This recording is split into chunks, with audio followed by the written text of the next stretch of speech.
Introduce Colonel Steve Vinson. He's retired from the Guard. He had about 30 years worth of service. He served both as an infantryman and as an engineer. Steve.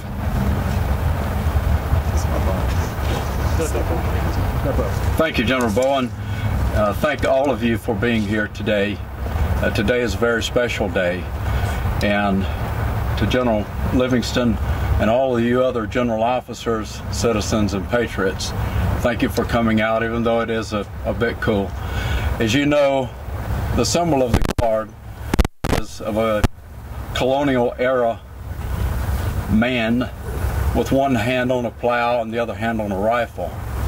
The plow represents his civilian occupation and taking care of his family and providing for them. The rifle symbolizes his willingness to serve his country and rise to its defense. No one exemplifies that spirit more than Major General Bob Livingston, who throughout his career has served both his family, his business, his church, and yes, greatly, his country and his state. I'm here today to read a statement from another great man, a great general, Major General Stanhope S. Spears, our current Adjutant General. He is even now preparing for a trip to Thailand to visit our troops there. During the course of 16 years of service that General Spears has given our state and nation, he has seen the Cold War come to an end, the Partnership for Peace, the deployments to Central America, Central Europe, the Gulf, and, as we all know, what happened to our nation on 9/11. He has also exemplified that spirit that we see so prevalent even today, with all of you being here to honor General Livingston. I have a statement to read from General Spears to everyone here. The Guard today is in a great transitional period, a transitional period that requires not only leadership, but deep understanding of the core values that drive our brave soldiers and airmen. I know of only one man that can meet those high standards, and that is General Bob Livingston.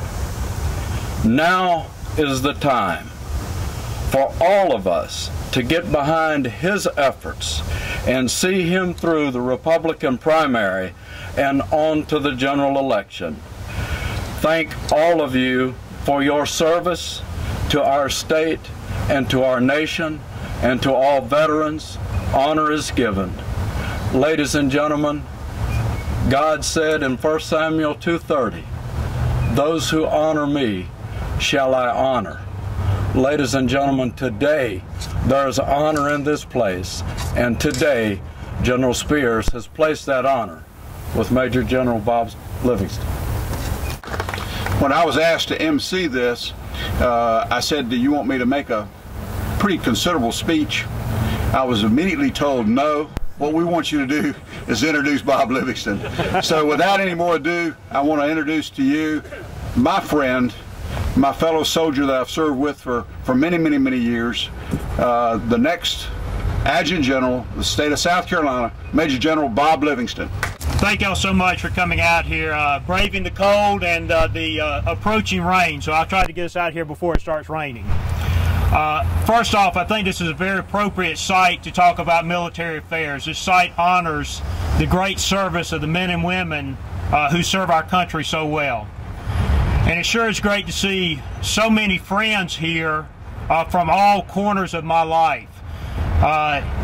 Personal friends, church friends, old SC&G pals, customers and friends from Gregory Electric, friends from the State House.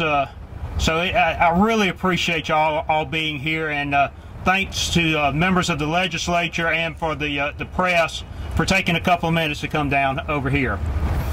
Steve, thanks so much for taking the time to read General Spears' endorsement. That endorsement means a tremendous amount to me personally. General Spears was my battalion commander 27 years ago when I was a scout platoon leader with the 4th of the 118th Infantry up in Woodruff. There's not even an armory in Woodruff anymore, but still a lot of great soldiers come from Woodruff. This endorsement represents a transfer of goals and desires between two senior military commanders. I plan to take that baton and continue the great work done by General Spears and all of his staff, and take the South Carolina National Guard to the next level. Thank you, General Spears, for providing such a fantastic base for us to continue to reach for the pinnacle of service to the people of the great state of South Carolina and the United States. Today, based on the endorsement of almost every retired general officer, many retired senior enlisted officers, and the encouragement of many active guardsmen, I officially announce that I am a Republican candidate for the office of Adjutant General. Hey, hey, hey, hey.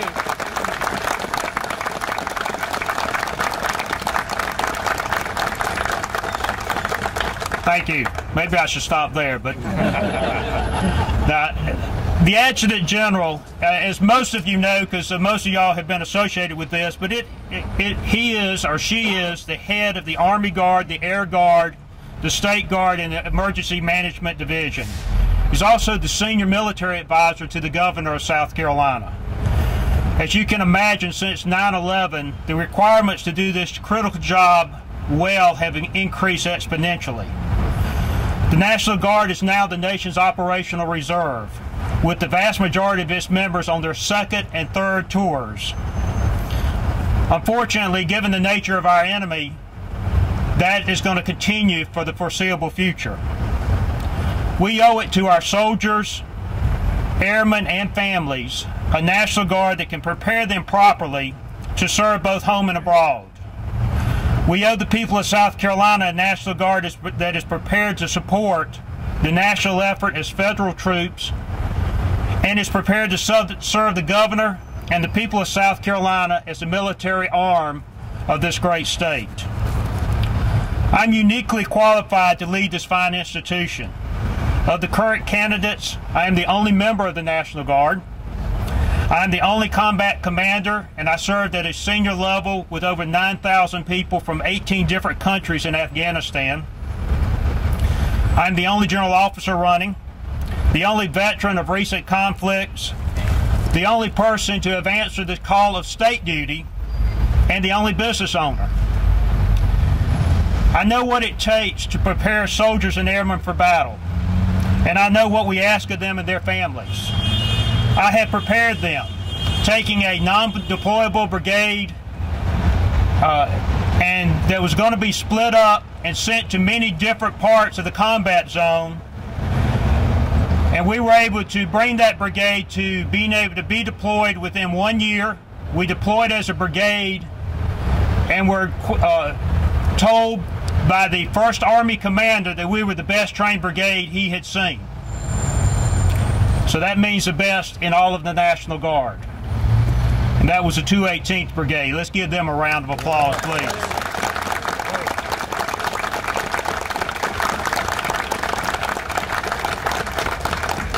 Obviously, I have deployed. I've led from the front in combat. I have employees. My company has about 350 great South Carolinians. Probably about 10% of that group have deployed at one time or another, and we've supported them as employers. So we understand that end of the business. I have a family standing here with me today, and they have dealt with deployment. I've left my family also when hurricanes have struck to serve the people of South Carolina and people of the Southeast. So I understand and I am prepared to lead this organization.